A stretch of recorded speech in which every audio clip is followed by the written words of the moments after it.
Talking fishing, nothing but fishing. It's all good. And it's a very special welcome to Talking Fishing this evening to someone who will this week celebrate 1 year as Minister for Agriculture and Regional Development, Jaala Pulford. Welcome, Jaala.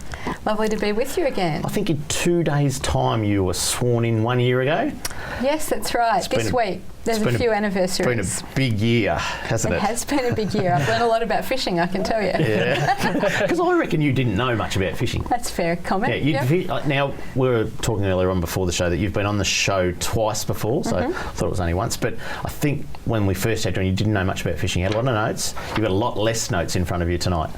Well, that's right. I can talk at great length about the work that we've been doing on all of our election commitments, and I have had more conversations than I could count with people who love fishing, who are very excited about some of the stuff that we're doing. So it's been a great journey, a bit of a learning curve for me at the start, and lots of good work that we've done, a bit more to do next year. And not only next year, because when we're going through the list of commitments and we started looking at the to-do list, the Jaala list, if you like, we've just gone, wow, there's a lot of things that have happened in the last year, and a 4-year term, there's still 3 years of a lot of work to do. And anyway, let's get into it. And just tonight, we are putting back Catch of the Week and Product of the Week, because Jaala's going to leave us in about 20 minutes' time, so we want to maximise the time that you people at home get to listen, and we get to talk to the Minister. So tonight, we've got the to-do list, the Jaala list. If you like, there it is on the screen. That's what Jaala put on her fridge at home when she was first elected as the Minister. And now we're going to work through them. So the first one was ban commercial netting in Port Phillip Bay. Now, last Tuesday, Trelly and I sat in Parliament from the gallery, and we sort of avoided the people that were in the front row because they were there for a different reason. But we saw you get up and talk through some pretty tough questions from particularly the Greens, but the good thing is the legislation's through. It is a big achievement, and a lot of people have worked really hard to get this done. It was really important to me that we had this legislation through the Parliament in year one. There are 43 licence holders who are being profoundly affected by this, and so they now have certainty. We've increased the compensation package from $20 million, that's what we said before the election, to 27. But we've got a set of arrangements in place that means everybody knows where we stand, and I think we'll see considerable numbers of those people opt out as early as April next year.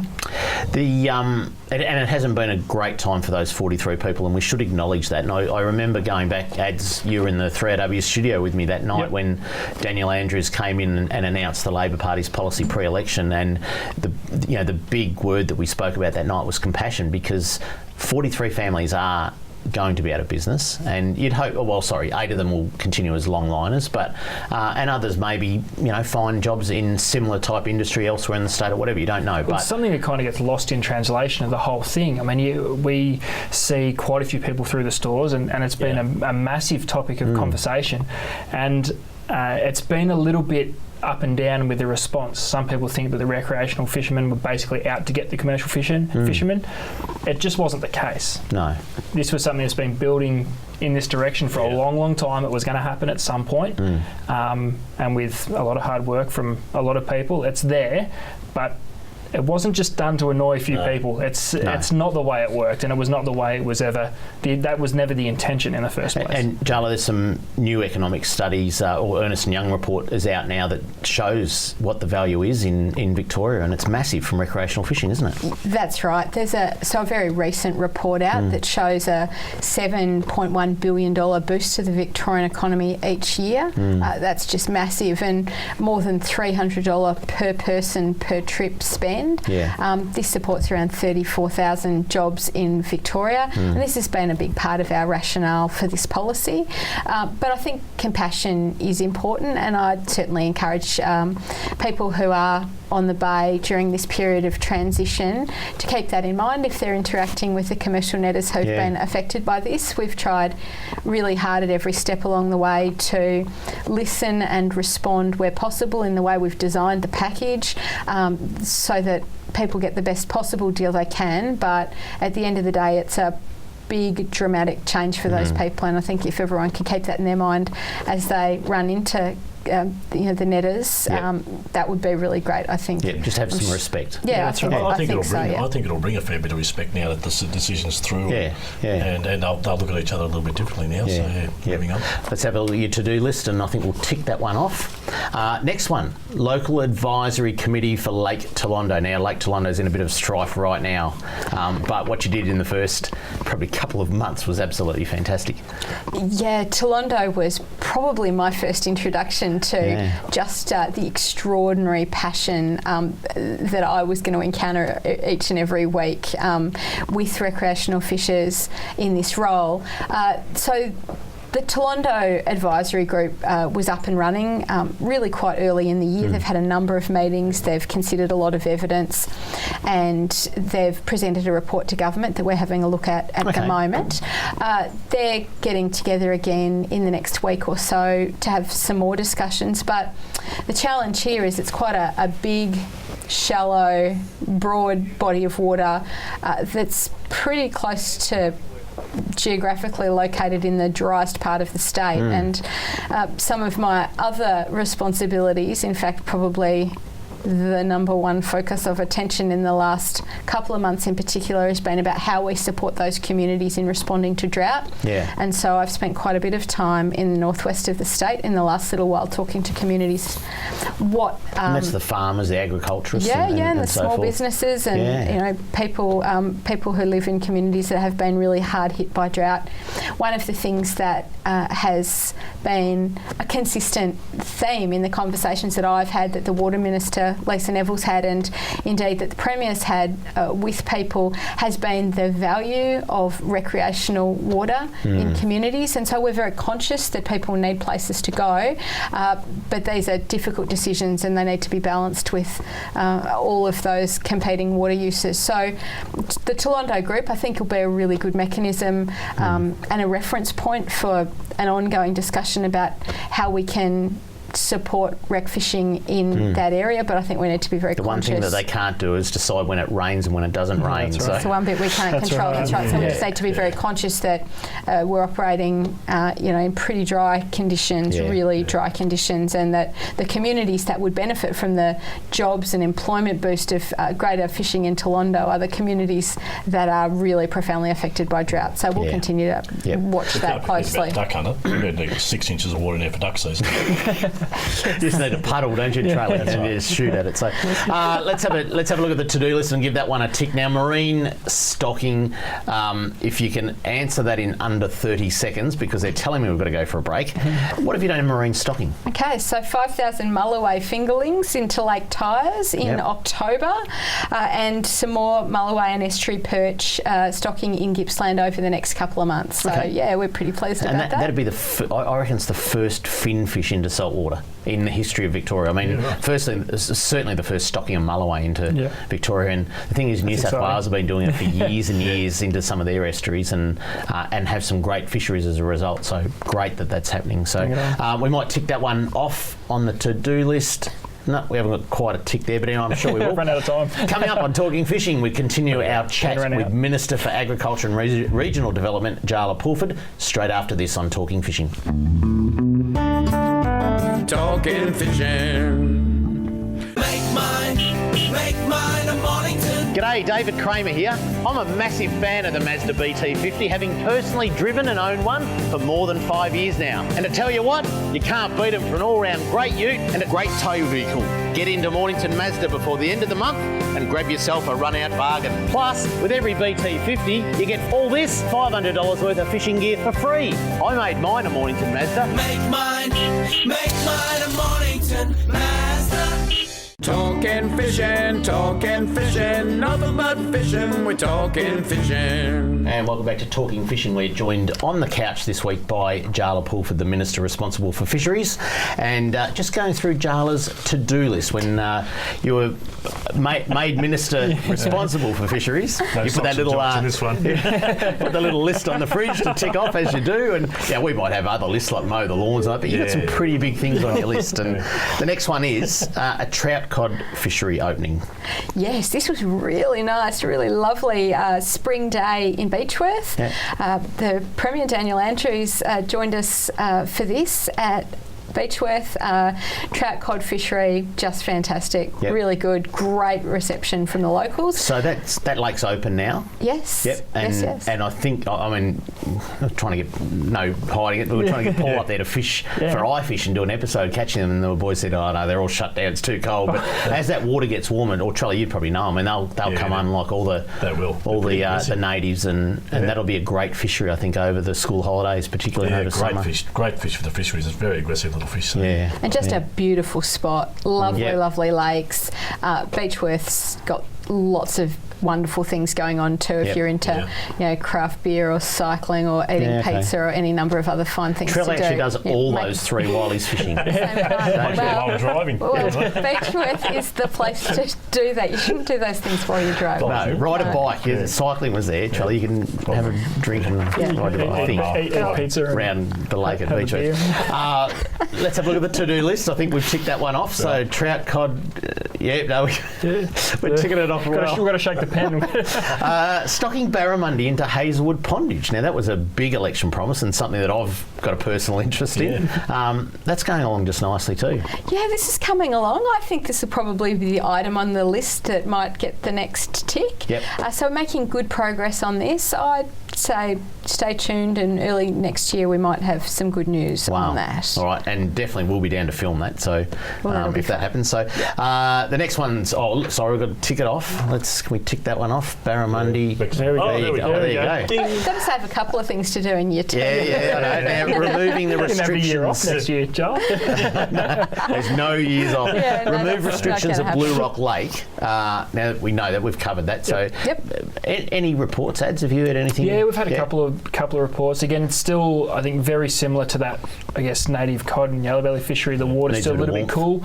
But heard of a few bass so far, mainly guys dropping spinnerbaits deep, but I have heard they've moved up into the sticks. I know, Dave, when we were there for the opening, we were sort of looking around in big, open, deep water, finding them all schooled up down there. But the latest is they have moved out onto the sticks. It's still hard going, but they're showing those signs of really getting active for the summer. And only one fish that's been tagged has been caught. So first prize has gone off, but there's still another 5. Another 5 prizes. And the trout haven't been too bad either. Well, we're in that sort of transition now. It starts to get a bit warm for the trout and still too cold for the bass. So it's getting there. Now, Jaala, we actually asked people to write into us last week and say, give us a bit of a Jaala pile, which we have got a Jaala pile. It's sort of just over the other side there. This is for my next, to help compile my next list. It is. And by far, I don't want to talk about this because we've got to keep moving through this list, but boat ramps has got to be certainly the biggest thing on everybody's list. And 99% of the mail that we received this week was about boat ramps, and it's just something I think it needs to be on the next list for potentially the next election, because it's something that it is that big, boys, that it's no government is going to change it like that. Yep.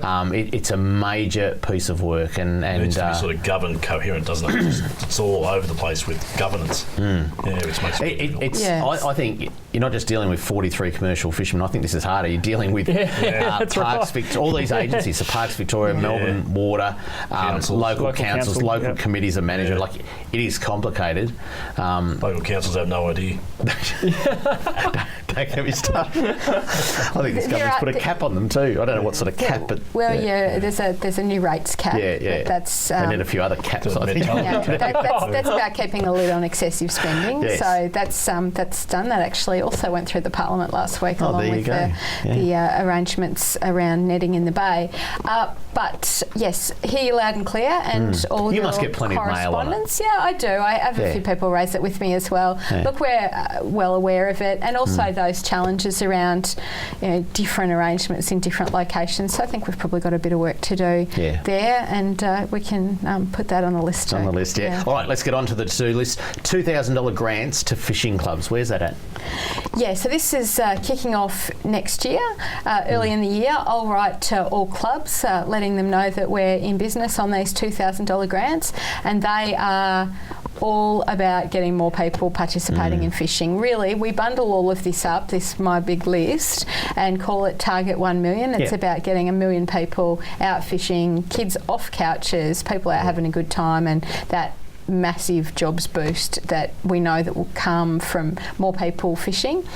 So this is, the time for fishing clubs to be putting on their thinking caps about what are the kinds of things that are going to engage new people and get more people involved. Well, and they're certainly they're the face of the social side of fishing, I guess. And we get sent Adam quite a few reports from Keysborough Angling Club and some of those bigger clubs that it's just such a social scene, and a lot of them struggle to get the younger guys, and the kids into the clubs. It's, some of them they're all 50, 60, 70 years old. Interesting. Our good mate David Sheen from Mornington, Snapper Point Angling Club in Mornington. It's funny, they're all sitting back trying to figure out what's going on with a website.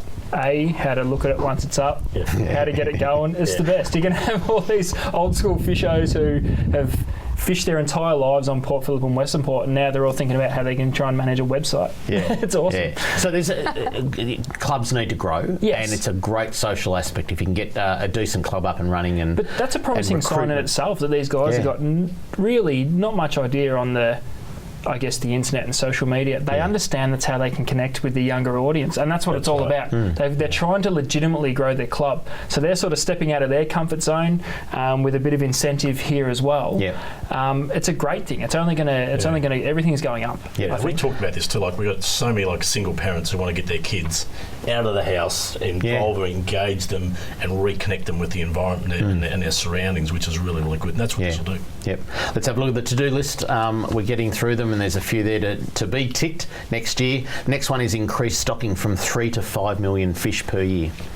Yeah, absolutely. So we've done a bit of work on this already, 3.2 million this year, but we are going to continue to improve that, continue to increase that, and that'll be a real focus for next year's effort. I've got a swimming pool at home, so it's coming up. Bit of 1,000 out. No, you can't have any of the fish stocking fish for your pool. Oh, no. Sorry. Oh, okay. All right, the next one's a big one, and we're starting to get a fair bit of mail on this because I think with the netting ban legislation introduced through Parliament and people are getting excited down at the Gippsland Lakes. They're saying, when are you banning the netting at Gippsland Lakes river mouths, which was an election promise? Look, like everyone and any organisation, government's got finite resources, finite numbers of people to work on delivering on these election commitments, and so this is something that we haven't done much work on this year. Was the real focus of our efforts and our energies has been around the legislation for the Bay, but this is going to dial up a notch in earnest in the new year. We've done some really preliminary consultation with people in Gippsland, and that will be accelerated into January and February, so we'll get moving on that soon. Let's have a look at the to-do list hanging on the fridge there. One more on the list there, statutory authority. So for the people at home that don't understand that, one of the election commitments was to move Fisheries Victoria into or look at it. I don't think you even promised to actually deliver it. I think it was just have a look at it in the election commitments, but transform it into a statutory authority. And I've got to admit, I had no idea really what that meant, but someone said to me, well, Vic Roads is or WorkSafe, they're statutory authority, so they're virtually a standalone outside of a big government department that just gets on with business, doesn't it? Yeah, that's right. And like our Game Management Authority is a model that I think we'll take certainly many aspects from to inform how we do this. That was done a couple of years ago. And what it is, it's like if you imagine government, there's a sort of inner circle, which is all the government departments, and then there's that next ring where you've got all of those government agencies and organisations that are really dedicated to a particular task. It's probably the best way to explain it. So to establish Fisheries Victoria as a statutory authority will require legislation and, again, a whole lot of work and consultation with both commercial and rec fishing stakeholders as we proceed on that. So we'll, again, this is something that our focus will shift to in the new year, and we'll be putting a whole lot of time and effort into that. I think you've already got people working on it now, though. Yes, we have, but that will be dialed up a notch. So we've started some preliminary work on it, made some initial decisions. Well, the first one is that we're going to do it. Yes. The second one is around what form it would take. So right now we're proposing that it's a standalone statutory authority. It's not in with anything else. And so some early decisions have been made, and there's a lot of behind the scenes work going on in the department to prepare for a million little decisions that need to be made to get that done. So that'll be a big project for next year, and legislation for that towards the latter part of next year, or maybe earlier the year after that. Yeah. The big question that will hang over that for me is funding, because we feel that we've seen Fisheries Victoria funding reduced over probably the last 4 years, to a point where we didn't think they were operating to their near their capacity of what the job that they're required to do. And I guess that will be a big thing too, is that organisation going to be funded properly? Well, these are some of the things that we need to work through. So funding, staff and security of tenure for people who are currently working and supporting those roles, what happens when they move, and I've reassured all of our fisheries people that they would have full transition in place. So it's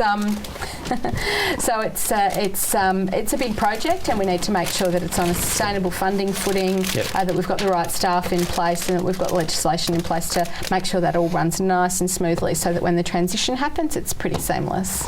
Very good. That's the to-do list now. Don't want to embarrass you. But, okay, I think that's too late. On behalf of Victorian recreational anglers, and I say this sincerely on behalf of a lot of people that, we have, between the three of us, have a lot of tackle shops. We know the feeling, the mood of people, and I think what you've done in 1 year, Jaala, is unprecedented. I've always said that Joe Helper was probably the best fisheries minister that I've ever met in my time, and I think what you've achieved in 1 year has been fantastic. We just wanted to say sincerely thank you. Oh, thank you. Lovely to join you again tonight. Thank you for the flowers. That's really above and beyond. But we're just really happy to be working on our list, that's all our election commitments, and ticking those things off and doing what we said we'd do before the election after it. A big thanks. Sorry, I was just going to Dave 1 sec, because Dave and I witnessed what you had to go through in the upper house the other day.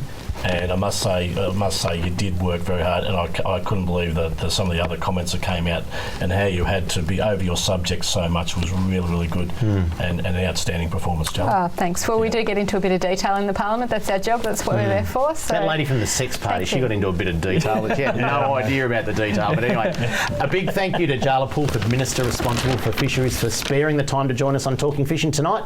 I'm sure it won't be the last time you'll see the Minister in the studio. Talking fishing, nothing but fishing, talking fishing. If it's facts about fishing that you want to know, then tune in, folks, 'cause this is the show. We'll show